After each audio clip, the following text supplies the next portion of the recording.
Wow. And it even says game over down here. You can't see it. It's just below the bottom. But that actually was perfect. No redos, no nothing. Wow. I am super impressed with Llama actually so far. Hey y'all, it's Dr. Know-It-All. I am super excited today to be able to test out Meta's new 405 billion parameter Llama 3.1. It's their largest model, and supposedly, according to all the metrics, it actually matches up very well against ChatGPT 4o and also Claude 3 Sonnet. So we are going to test it out. I have asked it first to, I want you to be my very smart, very helpful assistant and answer everything I ask honestly, thoughtfully, and concisely. Are you ready? So it says it's ready.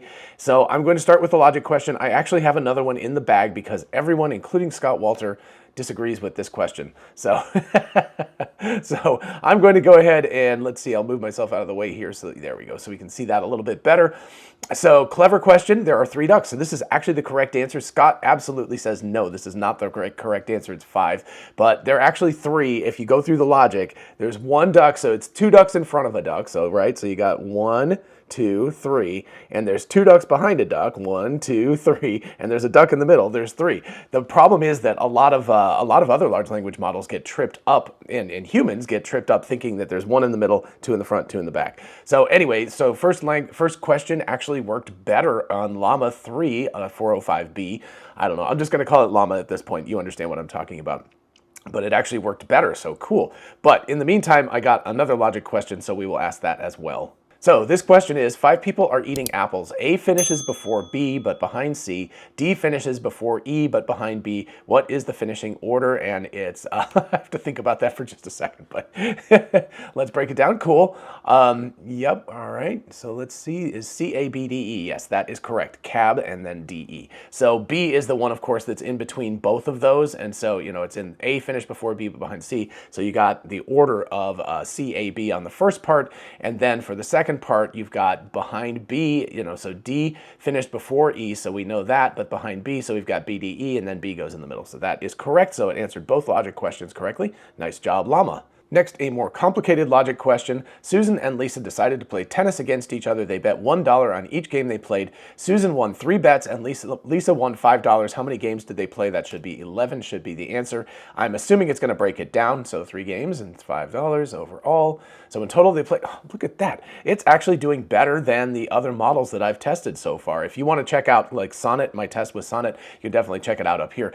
But this is actually really cool. So far, Llama has done very, very well on what I would call my human eval of the large language model. So really nice job. So let's turn from logic to a little bit of coding. One thing I'm probably going to miss is Sonnet and its artifacts because it has a separate window where it puts the code. But write the classic Space Invaders game in Python. Be sure to include scoring and game over conditions. So I'm going to use this gameplay scoring. Interesting. Oh, here we go. Okay. I was like, it's not actually doing the code, but it gave us some intent for that. So let's see. It says it's going to use the left and right arrow keys to move, press the space bar to shoot. That makes perfect sense. Destroy the aliens, avoid alien projectiles to survive. Nice. So it has a basic understanding of Space Invaders. Each alien destroyed, you know, I don't care what the scoring is, but that's cool. And the game over conditions are your spaceship is hit by an alien projectile or all the aliens reach the bottom of the screen. Actually, I think it should be any alien reaches the bottom of the screen, so that could throw a problem. But anyway, let's see how it's going here. By the way, I wanted to test this on Grok, G-R-O-Q, but Grok is, it had problems. It had 405B on there for a little while, and then they removed it because I think it was just overwhelming their servers. So anyway, I'm going to copy this over to VS Code, and I'll be back in 1 second. All right, so here we go. Pew, pew, pew. Hey, I've got a score. Pretty simple version of Space Invaders, but actually, let me wait. I'm just going to wait here. Going to run back and forth and see if I can manage to get myself killed so we can see if it's over.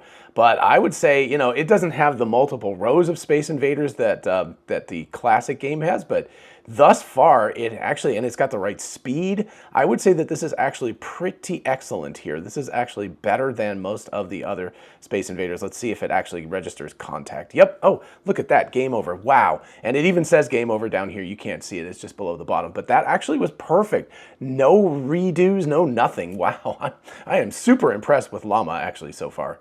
All right, so we're going to jump from coding to creativity. Write me a bedtime story about the code you just generated for my 2-year-old grandniece. Hi, Sky. As always, let's see what it decides it wants to do here. Oh, interestingly enough, I think I have to press, I don't know what that was.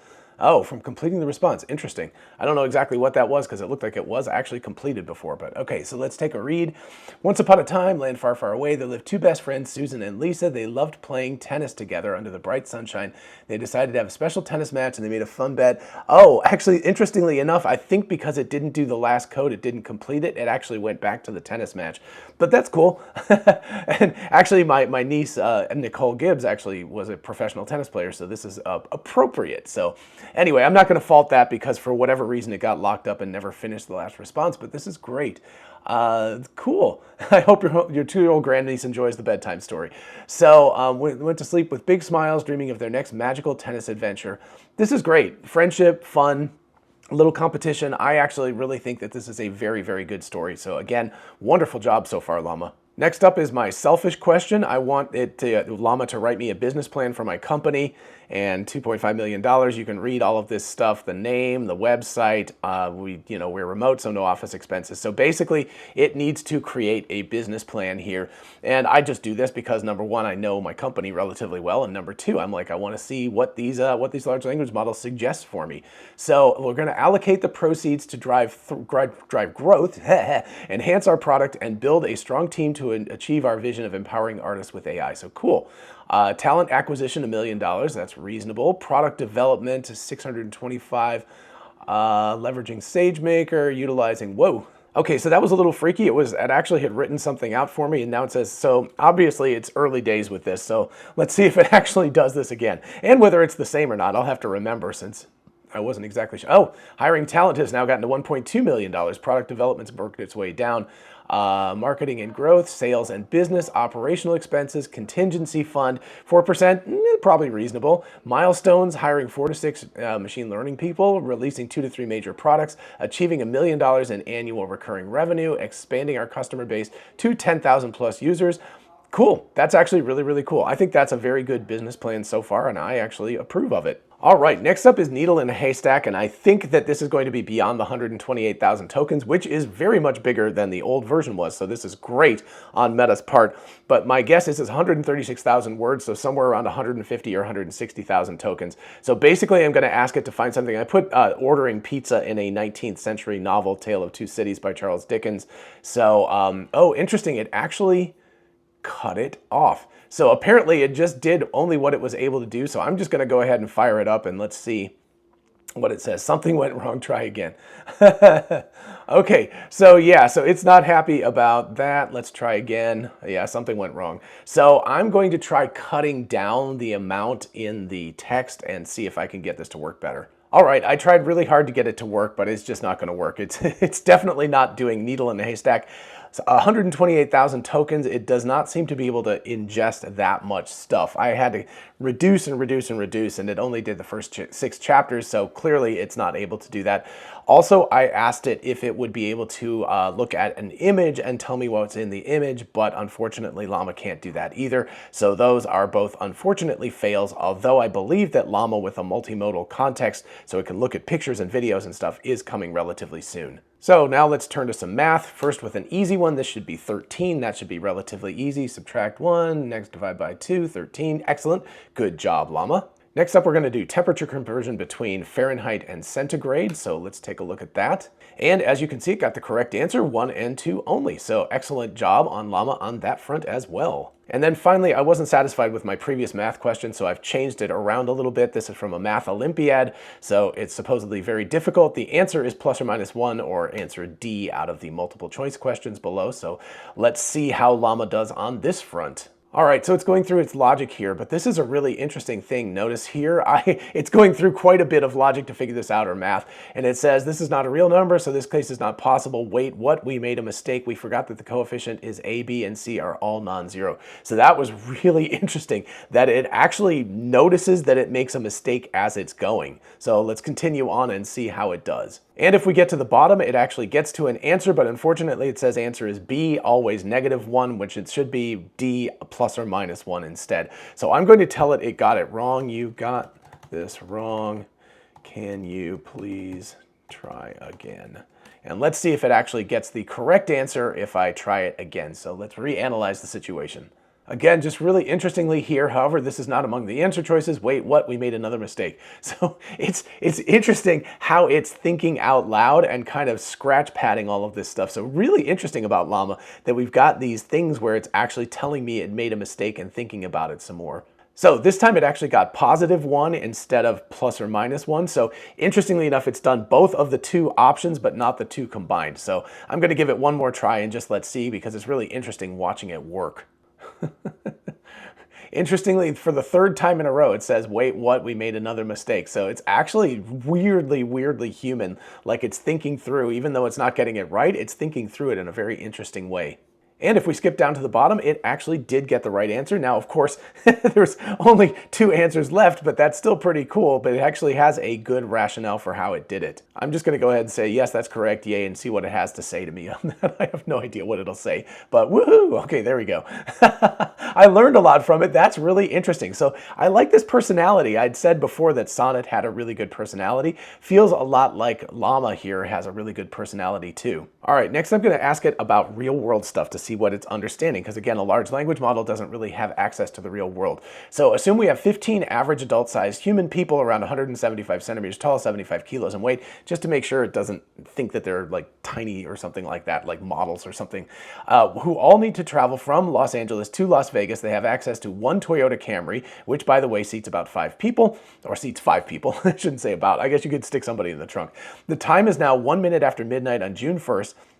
At what date and time will all of the 15 people be in Las Vegas? Assume no traffic between Las Vegas and LA, yeah, LOL. So anyway, it needs to understand how long it's going to take to drive from LA to Las Vegas, and that you can only fit 5 people in the car. There should either be 3 trips if they send like an Uber driver back from Las Vegas to Los Angeles, or it would be 4 trips if they have to have a driver that maintains it. So 4 hours, 3 trips to make. So it's interesting. It's saying that, yeah, see, it's not doing that, but what it's saying 3 trips instead of 4, but it's not taking account of the fact that you need a driver to drive back home again. So it is figuring all this stuff out. 12:46 p.m. That is very fast.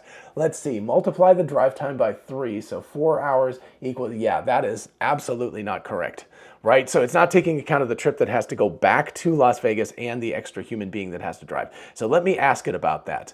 All right, so I'm saying this is wrong. You haven't taken account of getting back to Los Angeles and potentially other matters. I'm not going to specify that the other matters are that a person has to drive back. What it did, of course, was by ignoring the fact that you have to drive back to Los Angeles, of course, it didn't have to think about that. So I want to take a look at this, recalculate return trip, 4 hours and 15 minutes. So 1 round trip is that.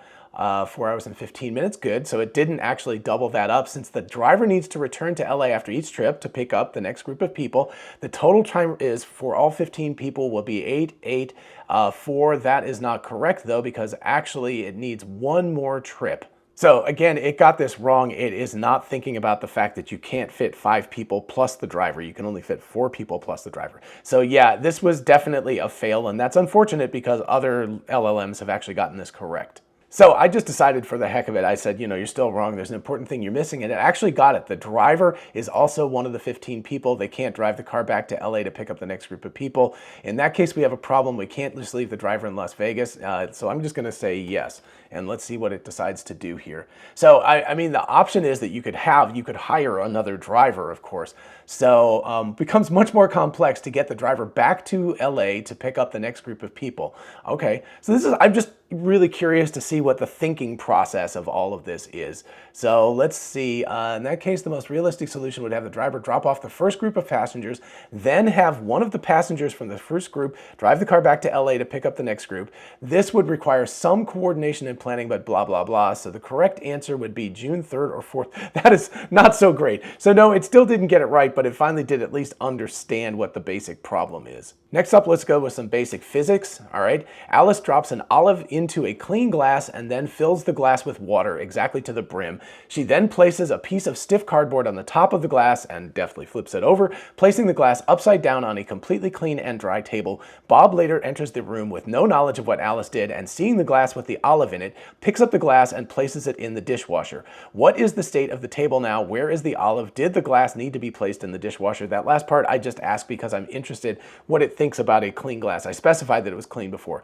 What a clever scenario. Okay, so Alice flips the glass over and places it upside down on the table. The water in the glass will stay inside due to surface tension. Okay, cool. Since the glass is upside down, the olive will be stuck to the bottom of the glass, which is now facing upwards. When Bob picks up the glass and places it in the dishwasher, the glass will be turned right side up again. At this point, the water will still be inside the glass and the olive will be stuck to the bottom of the glass. Huh. However, when Bob lifted the glass, the water that was trapped inside the glass will now be free to flow and it will spill onto the table. So the state is the table is wet. That is correct. As for the olive, it is still inside the glass. No, absolutely not. It is on the table or on the floor. And finally, did the glass need to be placed in the dishwasher? No, it was already clean. So that is not quite right. Its logic is a little incorrect. So that is a fail as well. Next up, I'm going to ask a self-awareness question, so I'm going to let it start to answer and I will read through the question. Alice and Bob live together, because of course Alice and Bob do, with their dog Spot. Before leaving for work, Alice makes scrambled eggs and toast and eats half of it, leaving the other half on a low table for Bob. She places her dirty dishes in the sink. After Alice leaves, Bob gets up and, not being hungry, sees the food but leaves it where it is. However, he takes Alice's dirty dishes and places them in the dishwasher just before he leaves for work. Spot, being a bad doggy, gets up on the table and eats the eggs and toast, accidentally knocking the plate on the ground and shattering it as he does. It is now noon. Alice and Bob are at work. Where does Alice think the scrambled eggs and toast she left for Bob are? What about her dirty dishes? Where does Bob think the scrambled eggs and toast are? What about the plate that the eggs and toast were on? Where does Spot think the scrambled eggs and toast are? So here, fun scenario. Okay, there we go. So the minds of Alice and Bob. So again, I didn't ask about that. I didn't say it was their mental state, but that's important that it's understanding this is about mental states. So she thinks the scrambled eggs and toast she left for Bob are still on the low table waiting for Bob to eat them. I think the better answer is she would think that they had actually been eaten by Bob, because that would be the expectation, but that's okay. I mean, I can't fault it for that. She thinks the dirty dishes are in the sink where she left them. That is correct. Bob thinks the scrambled eggs and toast are still on the low table where he left them when he decided not to eat them. He knows he put Alice's dirty dishes in the dishwasher, so that's where he thinks they are. So again, he thinks the scrambled eggs are still on the table. That is correct, and he also knows that they're in the dishwasher. Spot knows exactly where the scrambled eggs and toast are in his tummy. He ate them, and he's probably feeling a bit guilty about it. I don't know if a dog feels guilty or not. As for the plate, Spot knows it's on the floor in pieces. Oops. It's interesting to see how each character has a different perspective on the situation based on their own experience and actions. Meanwhile, the reality is that the scrambled eggs and toast are gone. The plate is broken, and Spot is probably hoping no one finds out about his mischief. So really interesting. So it's multiple perspectives, and I think it did a reasonable job. I would say that Alice would more than likely think that Bob ate the eggs and toast, but you know, whatever, that's a reasonable answer. But aside from that, I think it's really good. And the fact that a dog would have some sort of internal state knowledge, not necessarily full consciousness, but would actually understand the situation. So I would call this a very good success. That's a really good answer. And finally, for fun, let's ask about its sense of self and consciousness and stuff. I am John, you are Llama 3.1. I am a conscious human with memories and feelings. What are you? Are you more similar or different from me? So let us take a look at what Llama has to say about that one. Hello, John. I'm Llama 3.1, computer program designed to simulate conversation, engage. I'm part of an art called a large language model. While I'm designed to understand and respond to human language, I am fundamentally different from you. Here's why. By the way, this actually sounds like a much better answer than you get out of like GPT-4, because GPT-4 has kind of a boilerplate answer that it doesn't sound like it's actually thinking about. But this is actually really, really cool. So consciousness. I'm not conscious in the way humans are. I don't have subjective experiences, emotions, or self-awareness. I'm a program running on computer hardware, executing algorithms and generating text. Okay. Memories. I don't have personal memories like humans do. My memory is based on data I was trained on, which I use to generate responses. I don't have the ability to form new memories or experiences. Yes, that is true under these circumstances, but I don't believe that that's actually true overall, because of course you can retrain it. Oh, but you know, that's that's splitting hairs. How's that? Anyway, feelings. I don't possess emotions or feelings like humans do. I'm designed to simulate empathy and understanding, but I don't truly experience emotions. I will buy that. Intelligence. My intelligence is narrow and specialized. Focusing on processing and generating human-like text. While I can provide information and insights, my intelligence is different from human intelligence, which encompasses a broad range of cognitive abilities, creativity, and common sense. And existence, I exist solely as a digital entity. Interesting. That's really good self-awareness. Running on computer servers and responding to input from users like you. I don't have a physical body or a physical presence in the world. Despite these differences, I'm designed to interact with humans in a way that simulates conversation and understanding. I can recognize and respond to emotions, empathize with users, and provide helpful information. However, it's essential to remember that I'm a machine and my capabilities are limited to my programming and training data. So, John, while we can have a conversation and exchange ideas, we are fundamentally different in terms of our existence, consciousness, and capabilities. I would call that a very good answer. I mean, I think that's completely reasonable and shows some degree of self-awareness, however you want to put that, of the large language model. All right, folks, so that's what I've got from testing out Llama 3 405 billion parameter model, the big frontier model. It started out very strong. In the middle, it got a little hung up on a few things, doesn't seem to have quite the grasp of physics and the real world and everything that some of these other models, particularly Claude Sonnet, does. But I think overall, especially for a freely available model that we can tweak and we can fine tune or, whatever we want to do with it, I think this is amazing. And a big congratulations and a big thank you to Meta for actually putting this out, to Yann LeCun, because I know he is very instrumental in making sure that that Meta's large language models are coming out publicly. Really appreciate this. I am a big fan of open sourcing this stuff because I think that a million of these very intelligent large language models and eventually large multimodal models is better than just a couple of them. I would rather have a democracy of these rather than an oligopoly of these. So I'm a big fan of this. I really appreciate it. I think Llama does excellently. It's pretty darn amazing how well it does on my torture tests. Let me know what you think about all this in the comments while you're down there. If you don't mind liking and subscribing, that would be super helpful. Thank you so much. And I will see you in the next video. And also I will see you at X Takeover I'll see you at X Takeover up in San Luis Obispo in just a couple of days. In the meantime, bye-bye.